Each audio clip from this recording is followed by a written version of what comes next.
Doc, we're on camera. Oh, hello. Today we are touching on the subjects water origins and water and weather.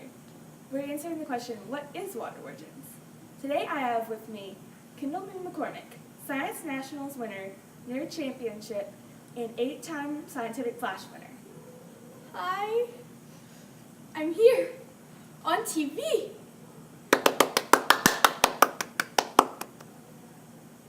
I'm here on TV. Oh, one moment.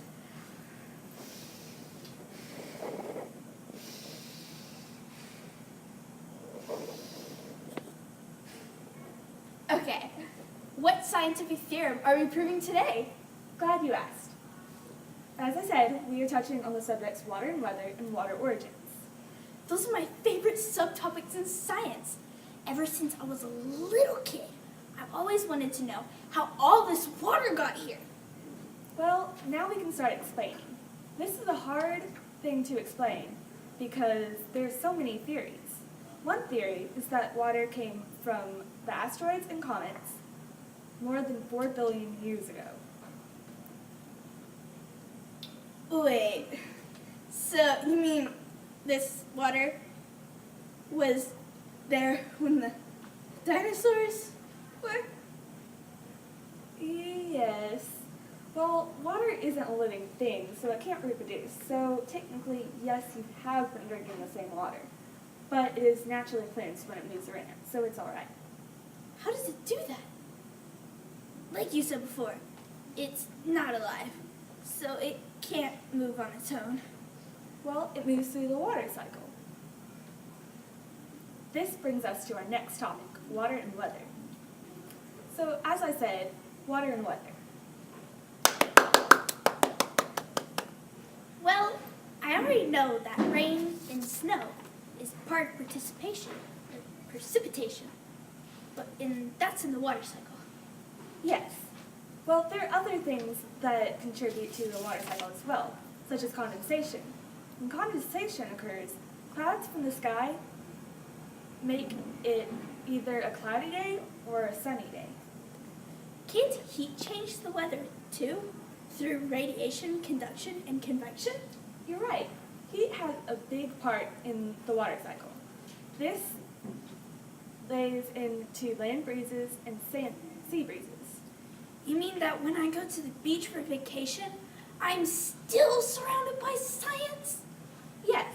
In the morning, the land heats faster than the sea, and then that heat is passed through convection to the air around it. The heated air rises and then is replaced by the cooler air over the sea, creating a sea breeze. So then a land breeze must be the opposite. During the nighttime, the air over the land cools and replaces the warm air that has risen over the water. Exactly. This is another way water affects the weather. I've learned so much today. Thank you. You're welcome, but I bet you're not the only one that's learned today. Hey guys, how's it going? Ellie and I are going to tell you all about the water cycle. Yeah, totally. Okay. So, the first step is precipitation. And that is where rain, sleet, snow, or hail falls from the clouds. And which one you get depends on the climate you're in. The second step is runoff, which are rivers and streams that run off into the It's big, blue ocean. ocean. The third step No, I think you mean 3.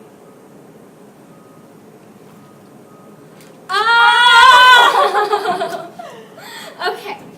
The third step is evaporation. Evaporation is where enough heat is available around the body of water so that the molecules shake around, then some break off, and they basically break off into the clouds. They float up. Yeah, and then They to turn a gas called water vapor. The the last step is condensation. Once the water vapor is in the clouds, it turns back into liquid. Then we go into Step one, which is precipitation. Precipitation. And then that's it. Yeah. Now we're gonna talk about water organs. I think you mean water origins. Yeah, okay. What is a water origin?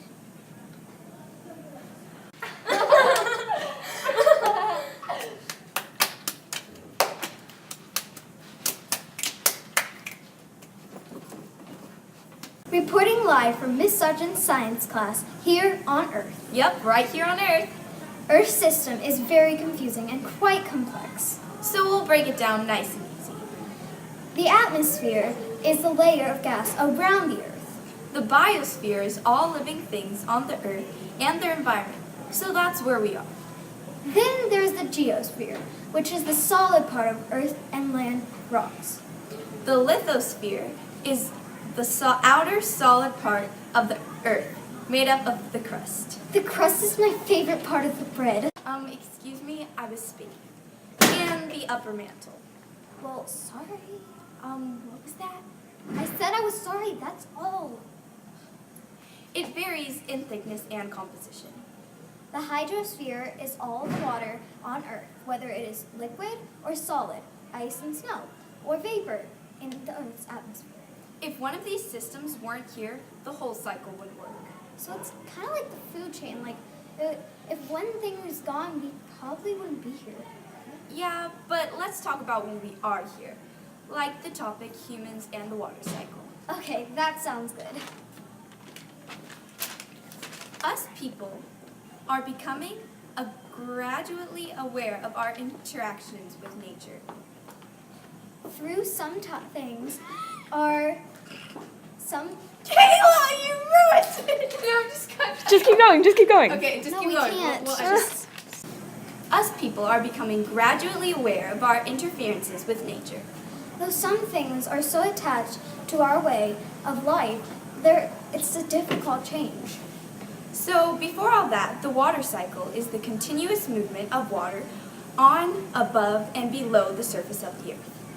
This is also known as the hydrospherical cycle. This brings us to the topic of hydrograms. These generate electricity. This involves changing the stored gravitational energy of water held behind the dam into electric energy that can be used. Rivers must be dammed, which can affect the function of the river, both upstream and downstream. Lakes are normally formed from the water accumulation above the dam, and a buildup of silt can occur while the amount of water is reduced further downstream. Seriously, mismanaged dams can result in droughts downstream, then other streams will follow. As our population has increased, so have our demands for land. We need more food, and to make more food, we need water. Seriously mismanaged dams can result in droughts downstream, then other streams will follow.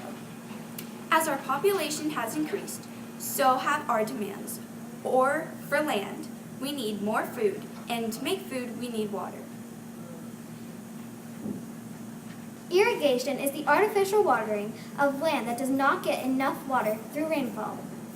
The problem with irrigation is that it gets rid of water from its natural source. This often causes leaching and runoff where it is used.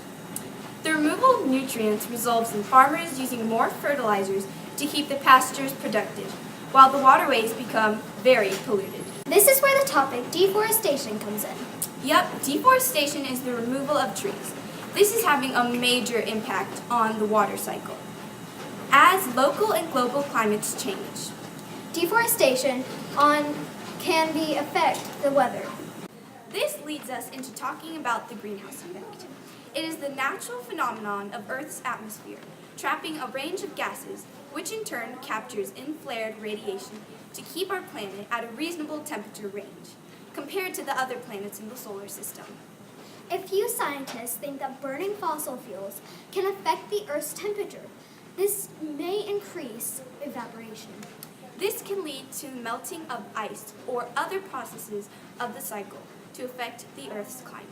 And now we're finished. So now to Kayla with a summary of what we've learned today. First, we went to the lab and learned a lot with our scientists. Then we went to the beach and learned about the water cycle and water storage. And then we went live reporting in the rain with Allison and Nolan. Now, the most fun part, bloopers! Take it away, guys! So I can just be like, the situation with irrigation is Oh that. Wait, this? Like, Scientists. Then we went to the beach and learned a lot about the water cycle and the... Aiden, wait, stop. You've been here the whole time. You what? Keep the pastures productive while the waterways become very Polluted. Wait, what? What? Is it filming? Is it filming? Uh-huh. Oh, wait, stop it!